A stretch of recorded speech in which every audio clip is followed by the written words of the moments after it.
오늘 읽을 말씀을 가지고 심은 대로 거두리란 제목하에 하나님께서 주신 은혜를 나누려고 합니다. 인터넷에서 봤는데 어린이 조선일보라는 그러한 신문이 있습니다. 어린이들도 보는 신문 조선일보에 속담으로 만나는 문화라는 제목하에 이런 카툰 그림을 보았습니다. 아무런 노력 없이 좋은 결과를 얻을 수 없다라고 하는 그림입니다. 그래서 어떤 사람이 감나무 밑에 누워가지고 감이 떨어질 때까지만 기다리는 겁니다. 아무런 노력을 하지 않는 거죠. 이 사람은 게으른 사람입니다. 귀차니즘 사람입니다. 누워서 감이 떨어질 때까지만 기다리는 그러한 사람입니다. 아무런 노력도 하지 않고 좋은 결과가 이루어지지 않는다라고 하는 그러한 교훈을 주는 내용입니다. 유사한 내용이 또 있습니다. 기독교 내용에서는 어떤 사람이 사과나무 밑에 누워가지고 사과가 떨어질 때까지 기도하는 그러한 사람이 있습니다.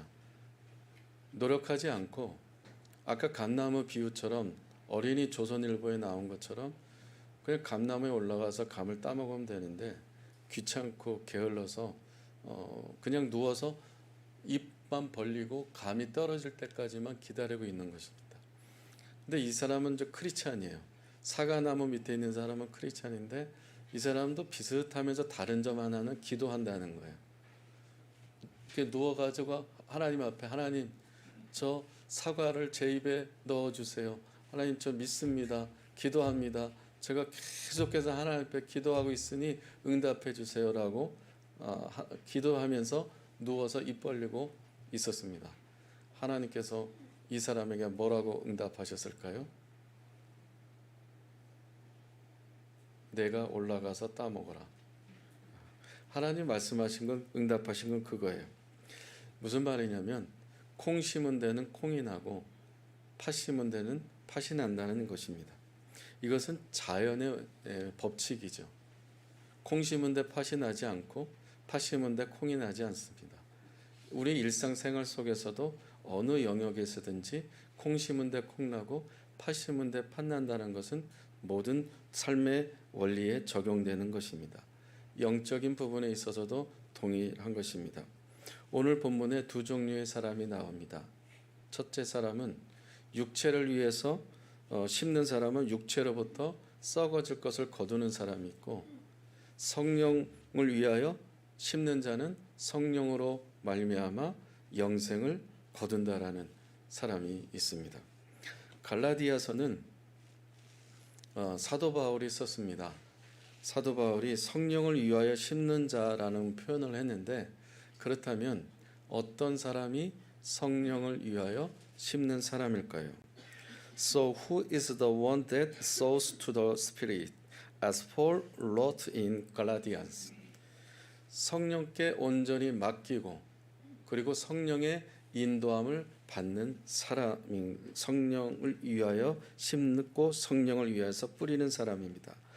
It is the person who fall entrusted themselves to the Holy Spirit and lives by His guidance. 할렐루야. 성령의 인도함을 받기 위해서는 우리가 무엇을 심어야 할까요? Then what kind of seeds must we sow to be led by the Holy Spirit? 첫째는 눈물의 씨앗을 심어야 합니다. 그리고 기도의 씨앗을 심어야 합니다. 한 문장으로 하면 눈물의 기도를 씨앗을 심어야 기쁨으로 단을 거둔다는 이야기입니다. 우리 시편 126편 5절 같이 읽겠습니다. Let's reading together. 눈물을 흘리며 씨를 뿌리는 자는 기쁨으로 거두리로다. 아멘. 눈물의 씨앗, 눈물의 기도로 심어야 눈물의 기도를 뿌려야 기쁨으로 그 단을 거둔다는 말씀이에요. 좋은 열매를 맺는다는 것입니다. 성경에 아이를 낳지 못하는 한 여인이 성전에 가서 교회에 가서 밤낮으로 하나님 앞에 눈물을 흘리면서 기도했을 때 하나님께서 그 여인에게 아들을 주었습니다. 그 여인의 이름은 한나고 또한 그 아들의 이름은 사무엘입니다. God gave her Samuel. 또 히스기야 왕은 왕으로서 할 일이 많은 사람인데 죽을 병이 걸려서 사형 선고를 받았습니다. 병에 걸려서 더 이상 왕으로서의 역할을 할 수 없는 그러한 건강 상태입니다. 할 수 있는 것이 아무것도 없고 왕으로서 늘 다운되어 있는 그런 상태입니다. 그 히스기야 왕이 그 질병 앞에서 하나님 앞에 절규하는데 벽을 향해서 벽 앞에서 엎드려서 통곡을 하면서 하나님 앞에 눈물의 기도의 씨앗을 뿌림으로 하나님께서 히스기야의 그 생명을 15년 동안 더 연장시켜 주셨습니다. God extended his life by 15 years. 사랑하는 여러분, 아무것도 염려하지 마시고 모든 일에 눈물의 기도의 씨앗을 뿌리셔서 정말 좋은 열매를 맺는 여러분 되시기를 축복합니다. 할렐루야. Beloved, do not be anxious about anything. Instead, sow seed of tearful prayer in every situation, and you will surely reap good fruit. 할렐루야. 두 번째는 순종을 심어야 합니다. 같이 읽겠습니다. 시작. 순종의 씨앗을 심는 것입니다. 순종의 씨앗을 심는 것이에요. 심는다. 사과나무 밑에 누워있는 사람에게 하나님께서 응답하셨죠. 뭐라고 말씀하셨어요? 나무에 올라가서 사과를 따먹으면 돼. 예수님께서 베드로에게 깊은 데로 가서 그물을 내리라고 말씀을 하셨습니다. Jesus told Peter, put out into deep water and let down the nets for a catch. 근데 베드로는 어떤 사람이에요? 베드로는 갈릴리 바닷가 호수에서 어릴 때부터 이 고기를 잡는 일에 잔뼈가 굵은 사람입니다. 몇 대부터 이어졌는지는 모르지만 베드로 혼자 일한 것이 아니라 동역자들이 같이 일꾼들이 있는 걸 보면 적지 않은 그러한 어부 일을 했던 노하우도 많고 또한 뿐만 아니라 경제적인 것도 있고 또한 사람도 많이 있는 영향력이 있는 어부라는 것을 우리가 추론해 볼 수가 있습니다. 베드로는 정말 이 바닷가에서 갈릴리 바다에서 어디에 고기가 많이 나오는지 리서치가 다 돼 있는 그리고 머릿속에 다 꿰뚫고 있습니다. 베드로와 많은 어부들은 같이 밤새도록 그물을 내렸다 올렸다 일을 해봤지만 한 마리도 잡지 못했습니다. 그리고 다음 날 바다에 나가기 위해서 그물을 싣고 내일을 준비하고 있고 심신이 다 지쳐 있고 또한 한 마리도 잡지 못했기 때문에 집에 가져갈 게 없기 때문에 마음도 굉장히 어려운 상태에 있는 상황에서 예수님께서 베드로에게 말씀하십니다. 깊은 데로 가서 그물을 내려라라고 말씀하셨어요. 베드로는 많은 생각이 있었겠지만 심플하게 아주 단순하게 예수님께서 하신 말씀을 그대로 순종을 했습니다. 베드로가 예수님의 말씀을 순종했을 때 어떤 결과가 나왔습니까? 그물이 찢어질 정도로 정말 많은 2배에 가득 실을 정도의 고기가 잡혔습니다. When Peter obeyed, he caught so many fish that the nets began to break. 이스라엘 백성들은 하나님께서 여리고 정복 작전 지난주에 나눴던 말씀입니다. 여리고 정복 프로젝트 이 매뉴얼을 주셨죠. 하루에 한 바퀴씩 돌고 마지막 날에는 7바퀴 돌아라. 한 바퀴씩 돌 때는 절대 소리내지 말고 침묵하라고 말씀하셨습니다. 이스라엘 백성들은 그대로 7일 동안 순종을 했습니다. 그러므로 그 순종함으로 말미암아 여리고성은 그 두터운 여리고성은 안쪽 벽이 있고 바깥쪽 벽이 있는 이 두터운 벽이 무너졌다는 겁니다. 고고학자들에 의하면 이 안쪽에 있는 두께가 4m 되고 바깥쪽 2m 되는 이 두꺼운 벽이 안쪽부터 무너졌다는 이야기를 합니다. 바깥의 벽이 무너진 것이 아니라 안쪽 벽부터 무너졌다고요. 스스로 그 안에서 뭔가가 일이 일어나고 있다는 것을 이 사람들 이스라엘 백성도 알 수 없지만 하나님께서 안에부터 일을 시작하셨다는 것을 우리가 알 수 있습니다. 우리가 순종이 얼마나 중요한지를 말씀하고 있는 것입니다. The Israelites obeyed God's instruction for conquering Jericho, and the walls fell down. 이스라엘의 그 사해라고 하는 바다가 있습니다. 오래전에 성지순례 갔을 때 사해 바다에 들어가 봤는데 이 사해 바다에서 지켜야 될 중요한 가이드라인이 있습니다. 이 바닥에는 그 굉장히 소금 뾰족뾰족하게 나와 있기 때문에 맨발로 신고 들어가면 다 상처를 받을 수가 있습니다. 발에서 피가 날 수가 있어요. 그래서 샌들을 신고 들어갔었는데 들어가면 들어갈수록 점점 더 몸이 뜨게 됩니다. 그리고 부력에 의해서 어떤 몸무게에 상관없이 그 사해 바다에 들어가면 염도가 높기 때문에 다 뜨게 돼 있습니다. 그런데 사람의 심리는 들어가면 들어갈수록 깊어지면 깊어질수록 불안하기 때문에 허우적대거나 힘을 쓰거나 그러면 물을 마시거나 더 위험에 초래할 수가 있습니다. 그래서 반드시 사해 바다에 들어갈 때는 힘을 빼야 되고 바닷물에 자신을 맡겨야 된다고 그렇게 가르쳐주고 있습니다. 실제 그렇습니다. 인생에도 안전을 위해서 유일한 법칙이 있습니다.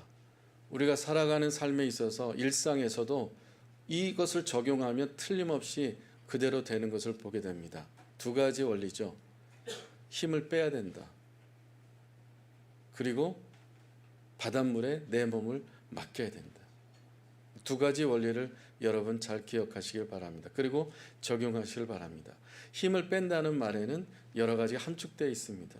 나의 지혜를 빼고 나의 힘을 빼고 노하우를 빼고 나 계속해서 아는 척하지 말고 있는 척하지 말고 계속해서 내려놓으면서 힘을 빼는 작업. 여러분 스포츠 할 때 레슨 받을 때 아니면 어떤 운동이든지 탁구든 배드민턴 아니면 테니스든 골프든 어떤 운동이든지 수영도 마찬가지로 배울 때 제일 먼저 배우는 게 뭐예요? 힘을 빼는 거예요.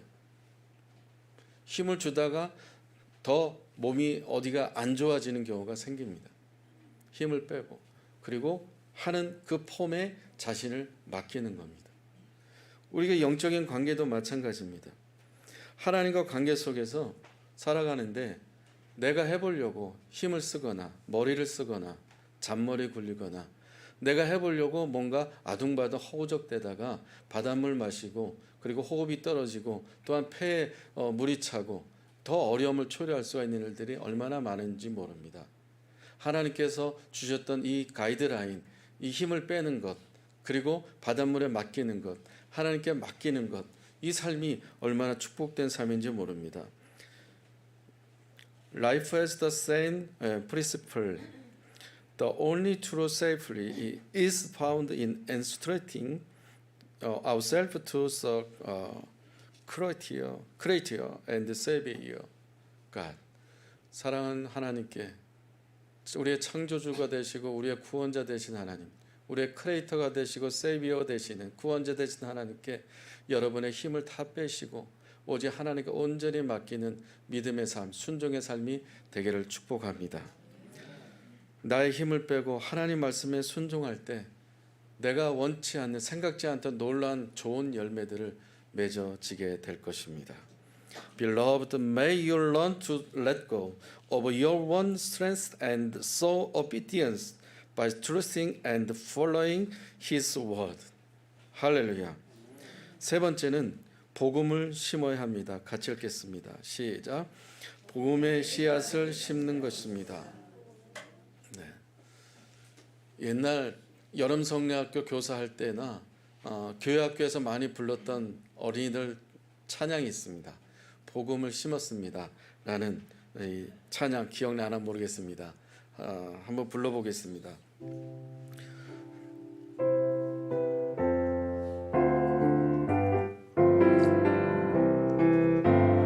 복음을 심었습니다. 복음이 싹이 났네요. 복음이 자랐습니다. 30배 맺었습니다. One more praise. 복음을 심었습니다. 복음이 싹이 났네요. 복음이 자랐습니다. 30배 맺어서 one more. 복음을 심었습니다. 복음을 심었습니다. 복음이 싹이 났네요. 복음이 자랐습니다. 30배 맺어서 순종을 심었습니다. 순종을 심었 obedience. 순종이 싹이 났네요. obedience. 순종이 자랐습니다. 60 times. 60배 맺었습니다. 감사를 심었습니다. 감사 심었습니다. Thanksgiving. 감사가 싹이 났네요. 감사가 자랐습니다. 100배 맺었습니다. 100. 아멘. 여러분, 성령의 사람이 되기를 축복합니다. 복음을 전하고 복음을 뿌리고 복음을 싣는 이유가 무엇이에요? 성령의 사람이기 때문에 그렇습니다. 반대로 이야기하면 이 문장을 바꾸면 이렇게 돼요. 성령의 사람은 어떤 사람이라는 거예요? 복음의 씨앗을 뿌리는 사람이라는 겁니다. 성령의 사람 되기를 축복합니다. May you become true people of the Holy Spirit. 할렐루야. 마지막 네 번째입니다. 감사의 씨앗을 심는 것입니다. 같이 읽겠습니다. 시작. 감사의 씨앗을 심는 것입니다. 아멘. 이스라엘 백성들이 열흘이면 갈 수 있는 거리를 가나안 땅을 40년 걸렸어요. 열흘이면 갈 수 있는 거리가 그렇게 길고 멀지 않습니다. 근데 그 거리를 빙빙빙 돌고 돌아서 40년 걸렸다는 것, 여러분 이해가 되세요? 뭐 때문에 그렇게 40년 돌아갔을까? 어떤 앞에 장애물 때문에 그랬을까? 아니면 골짜기 때문에 그랬을까? 아니면 어떤 산인 험산 줄령이 있기 때문에 그랬을까? 아니면 조건이 있어서 그랬을까? 아니요. 이들이 하나님께 하신 말씀을, 하나님께 주신 말씀 순종하실 뿐만 아니라 감사하지 않았습니다. 하나님 배고파요. 그래서 하나님께서 모세를 통해서 만나 매출하게 주셨습니다. 하나님 목말라요. 모세를 향해 돌을 던지려고 했을 때 하나님께서 모세를 통해서 이스라엘 백성들한테 생수를 터지게 원없이 마시게 하셨습니다. 하나님 추워요. 모세, 왜 우리를 이 고생시키려고 애굽에서 데리고 나왔어? 엑소더스 왜 시켰어? 원망하고 불평했습니다. 그럼에도 모세는 하나님께 기도했습니다. 하나님께서 모세를 통해서 너무 덥기 때문에 그 구름 기둥으로 햇빛을 가려주셨고, 밤이 되니까 너무 추워요 라고 또 불평했을 때 하나님께서 모세를 통해서 이스라엘 백성들한테 불기둥을 주셨습니다. 이러한 과정을, 이러한 프로세스를 40년 동안 했다는 거예요. 에소당치에 처음부터, 애시당초에 처음부터 하나님께, 모세에게, 리더에게 감사했다면 열흘이면 쉽게 갈 수 있는, 시간을 절약하고 세이브할 수 있는데 열흘이면 갈 수 있는 거리를 40년 걸리는 인생, 자기 시대에도 가지 못하고 자기 후손들도 사실은 불평과 원망했던 10개의 족속들, 지파들의 자녀들, 후손들은 들어가지 못해서, 네거티브하게 말한 사람들은, 컴플레인을 매일 걸었던 사람들은, 그 후손들은 들어가지 못했어요. 그러나 여호수아 갈렙은 하나님께 감사함으로, 하나님께서 주신 말씀을 신뢰함으로, 약속의 말씀을 기대함으로, 믿음으로 그 입에서 컴플레인 없이 땡스기빙, 항상 감사함으로, 그레이티튜드, 항상 그 입에서 감사함으로 하나님 앞에 나아갔던, 하나님께서 반드시 주실 것이라는 약속을 신뢰했던 여호수아 갈렙과 그 후손만 가나안에 들어갔습니다. 사랑하는 여러분, 습관적으로 감사를 심는 삶이 되기를 축복합니다.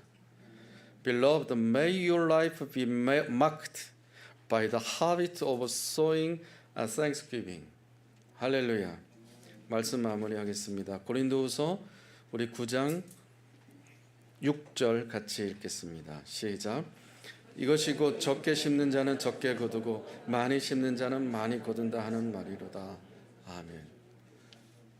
아멘. 오늘부터 여러분 선택하고 결정하시기 바랍니다. 모든 인생은 선택과 집중에 달려 있습니다.